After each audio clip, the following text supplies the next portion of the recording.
And welcome to another episode of Daily Market Mastery with me, Christian Rauchenwald, on this Wednesday afternoon. I hope you all had a great week so far. As always, before we jump into the markets in my portfolio, let's get the usual disclaimer out of the way first. Everything that I share in today's live stream / video is my personal opinion and in no way financial or professional advice of any kind. You should always do your own research, consult certified professionals, draw your own conclusions, and make your own decisions. Besides that, all the tools that I'm using during this live stream, so the broker, the charting software, the strategy I'm following, and so on, are all linked in the video description down below. And the one thing I truly recommend, if you haven't done so, is go and check out the Elliott Wave Principle. You can read this wonderful book for free online when you use the link that's down below, and you can use that same link to get yourself a physical copy. Now, with that out of the way, let's jump into the portfolio. And we see we have another break-even start into the day with a slightly green touch. Overall, this year, we've been bleeding a lot like many others.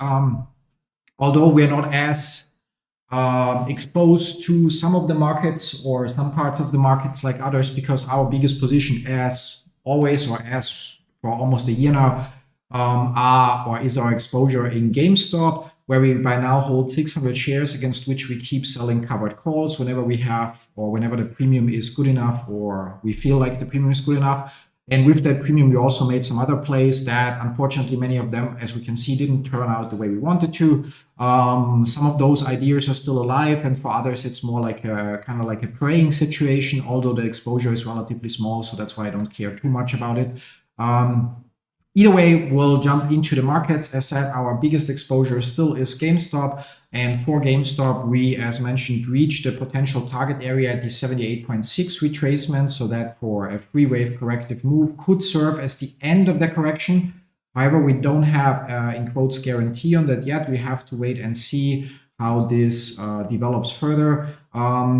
Yeah, like as I mentioned yesterday, I believe that right now is not a bad time, or it's actually a good time to enter theoretically, because our labeling becomes invalid at 20.30. So if the price falls further, or if somebody were to enter now, they would have around 10% risk with 50% or more reward on the other side. So a 1-to-5 or better risk reward ratio right now, based on the labeling that we have here, that assumes that we are in a bigger impulse or in a bigger diagonal pattern here. 1, 2, 3, 4, and now wave 5 should follow. Although again, 4 could still go a little bit, but if we reach 2030, the pattern becomes invalid, then one should either either close out the position or just stick with it, depending on your long-term view. I'm long-term bullish. So even if this pattern turns out invalid, I'm still fine with our position, although I obviously will then suffer pending losses until I'm proven right, or until I'm willing to realize those losses. Yeah. Either way, so GameStop unchanged. We saw a bounce here, but this is, by the way, not a trend line. That would be the so-called destination channel using Kennedy channeling technique, based on the assumption that, or based on the scenario that this might be 0.4 already, but this does not prove that this is 0.4. So we are in the 100% area. So basically, this is our regular target area for wave C. There is an extra target area that goes a little bit further. That's not relevant right now. But yeah, so we'll overall, if Elliott Wave Theory can be trusted, or if my labeling here is correct, we would assume that from here, actually, we see some upwards development over the next couple of days and weeks. So we're just gonna follow along and watch. Now, markets open, which means we can check if there's any point in considering rolling our calls. We can see that we got a total of $600 roughly for those calls that we wrote here, and so far we could buy them back for $350. So for almost 50% of the premium we pocket, or for almost 50% of the premium we got. Yeah. So, which means basically, if we would want to close them out, we could do so. We can check that. So if we say, okay, we want to buy them back, then you can see that mid price would be 59. 1 second. So am I? April 7, 25, $35 calls. Mid price is at $59 times 6. So we would have to pay. That's the sum already. So yeah, so we would have to pay $354 to get them back. or to buy them back or close them out, whereas we received $600 and a few in premium when we sold them. Theoretically, we also have to consider that we net didn't receive that much because we net received around $50 per option because we also closed out our previous calls with the same transaction. So which means right now we're going to check with the strategy builder if we buy back the April 17 $30 or $35 and instead roll them out for 1 week. Is there any premium to be had? So we could make $60, which is not worth the hassle to add another week of exposure. As we can see, so we could make $11 minus $1 fee times 6, so $60 in premium, which is really not worth the hassle. Yeah. Now, if we could close them out cheaper, so if we close them out right now, we would end up with a negative cash balance, which is not in our favor. However, if we just sell, yeah, so we see the difference basically is $10 between what we have to pay here and what we would get. Yeah, so yeah, moving on. So GameStop unchanged, even though there might be a little bit further down potential. Unless we break $20.30 here, I'm not going to be worried. And if we were to break that, we have to reevaluate. But even then, so far, my bullish outlook wouldn't change. So moving on for Barnes & Noble Education Inc., we again still cannot get the chart here to work, so we'll have to use our workaround that doesn't work for every stock. Here we actually unfortunately enter territory where we have to maybe take the loss. I hate that. Everybody hates that, of course, yeah. So now it's going to start loading and not finish, yeah, of course, which is super annoying. But visually, we can see that we have the assumption that we have 1, 2, 3, 4, 5, A, B, C, and another 5 waves, yeah. Now, however, because we are right now about to break the 831 mark, it is impossible for this to be 1, 2, and then 1, 2, 3, but it would point towards this being basically A, B, C, and part of a corrective move before we go further down, which is a little bit disappointing. So we actually, close this chart. We actually will get out of our BNet position, and which also means we'll have to. Oh, we don't have a. There are no calls, or we don't have a covered call anymore, or we only had one in NEO. Yeah. So we will sell our 100 shares of BNet at 835. I know it's possible that we turn around here, but if I submit it for 831, I would sell cheaper than I have to because it would trigger automatically or not. So, I mean, we lose a couple dollars if that's so. Yeah, but it's a little bit embarrassing that after almost a year of using the Interactive Brokers TradeStation, I'm still not fully familiar with all its features. So we have 100 shares of BNet, and we have 50 shares of BNet. We have 50 shares of BNet, so our exposure is not that big, and we would sell them at 831 as set. So we're gonna set the 831 here and submit this. Either it triggers at 831 and we miss $6, or it doesn't, and we have a stop loss set this way. So 50 shares, sell.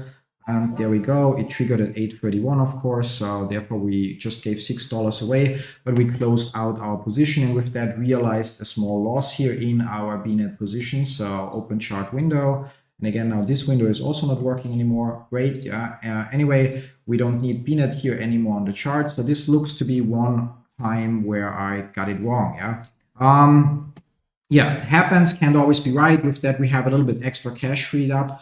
I wonder if we want to use that to increase. Yeah, it's always tempting, but if we obviously need way more cash for buying extra GameStop shares. So unless we slowly grow our position. So if we were to buy now, we can see that we right now have around $650. So yeah, even 50 shares would already be, we could buy around 25 extra shares this way, or maybe 30. So like somewhere around 25. However, if we look at some of the other, let's actually do a little bit of a cleanup. So we also have, 1 second, we also have FFAI, Faraday Futures. Do we get a chart here?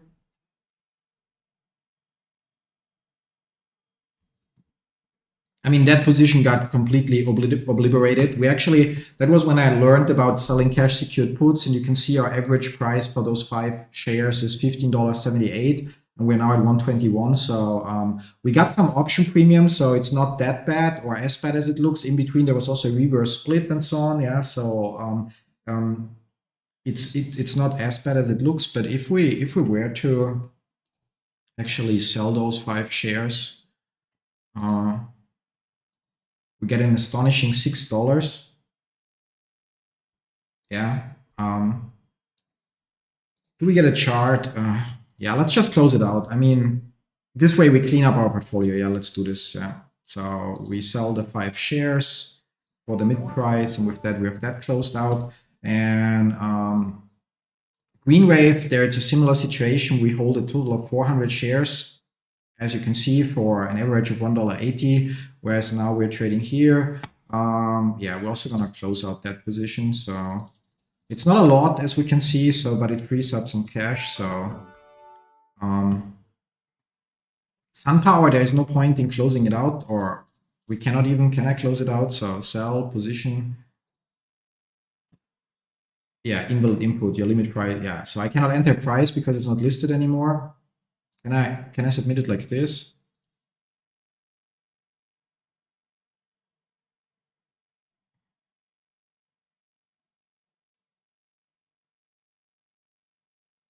Okay, so yeah, that one stays on the books for now. I'm not going to deal with this now. So with this, we still have immersion, neo, cost. Yeah, I think we will use this to increase our position in neo, to be honest. Yeah, so and then sell more covered calls. So obviously should have done this earlier, but by now we also have some extra confirmation in quotes that we indeed might have finished our correction here and are now on our way further up. That we don't need anymore. At least the 0 line becomes irrelevant. So we can move this here. And then here, we should actually get a bounce right now. But if we, yeah, I don't care that much about timing it perfectly. And then we would need an expansion here. So assuming that this is indeed the end of this move, we would expect to go up to at least 642. And if we, yeah, so here said we should get the usual retracement now. So not guaranteed, but very often a third wave will turn around. So 1, 2, not sure if that's a third wave though, yeah. So visually, because if we look here, what low do we have here? 402, 401, and here do we go lower? No, we stay higher. So that would need to be 1, 2, and that would need to be wave 3 in progress. So, but yeah, we have like 20% risk here, or a little bit more till our absolute stop loss. But overall, we also have more upside here. Now in NEO, we have how many shares? We have 100, and we could technically buy another 100. So if we buy another 100, we still have a little bit of cash left. And then we could sell 650 covered call for around, let's see, how much would we get for 45 days? So till here, 650. So we would get another $27 for that. Okay, so if we buy 100,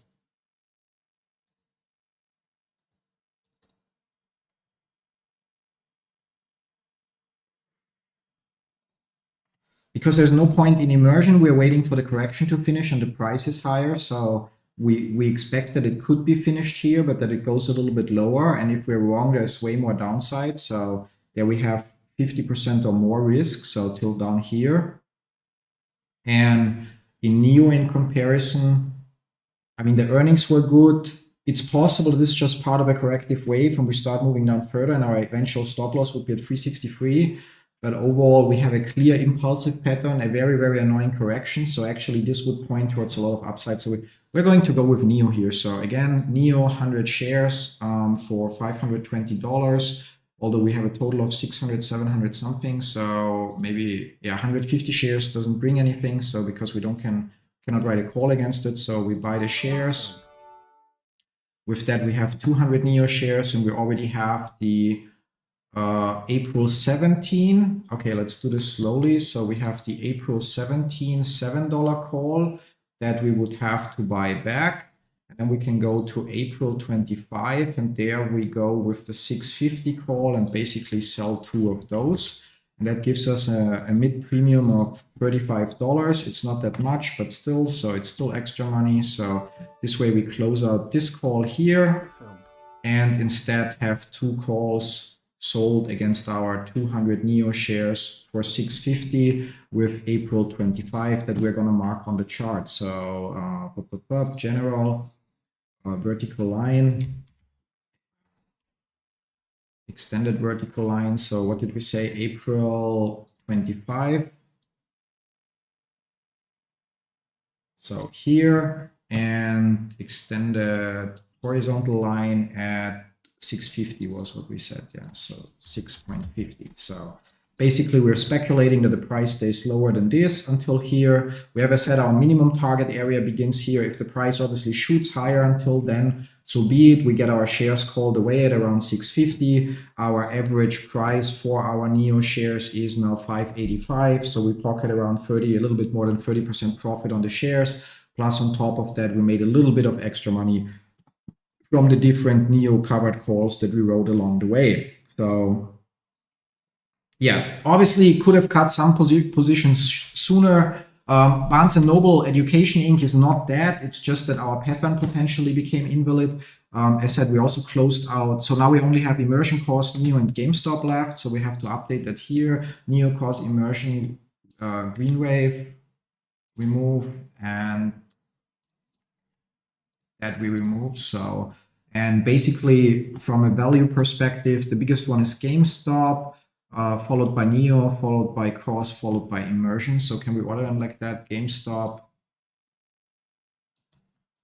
probably not. They're ordered by name here. Yeah. So okay. So for NEO, I said we're still not fully out of the woods, but from the looks of it, we finished our correction here, and our minimum targets, even if this is just a free wave corrective move, would be 650, or more likely actually to make a new high here. And then from here, we would go up to maybe 8. So that would be the maximum target if that is a big free wave move before we go further down. If this is indeed the beginning of wave 5, then this would be wave 1, wave 2, and we would now see actually stronger movement that over the next couple of months and years potentially takes us even much higher. Costs, we're still waiting. Question is, how long will we wait, or do I want to cut our loss here? Okay, I'm also going to get out of cost. So I still believe that our overall labeling might be correct, but I'm going to free up the money right now. So sell. And I hate taking a loss, but yeah, so there we go. We get out of cost, so we can remove it from here as well. And then we can also clean up here. So delete row.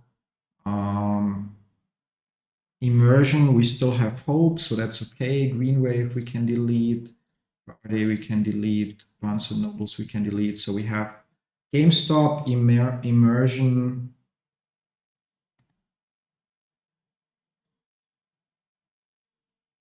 Oh, orders here haven't filled yet. What key one? What's happening?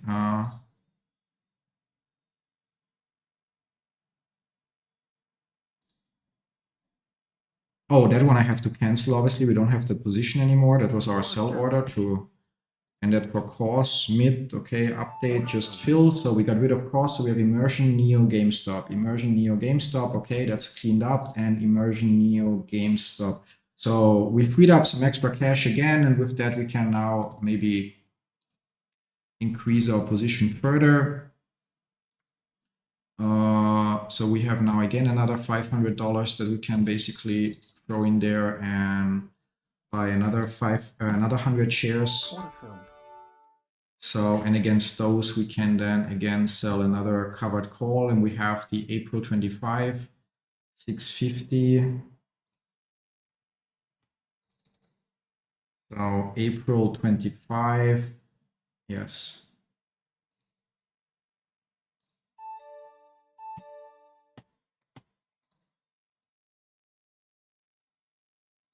Quarter filled. So with that, we have 300 shares of NEO. It's our second biggest position, a very small position in immersion, and by comparison, a 10 times as big position in GameStop.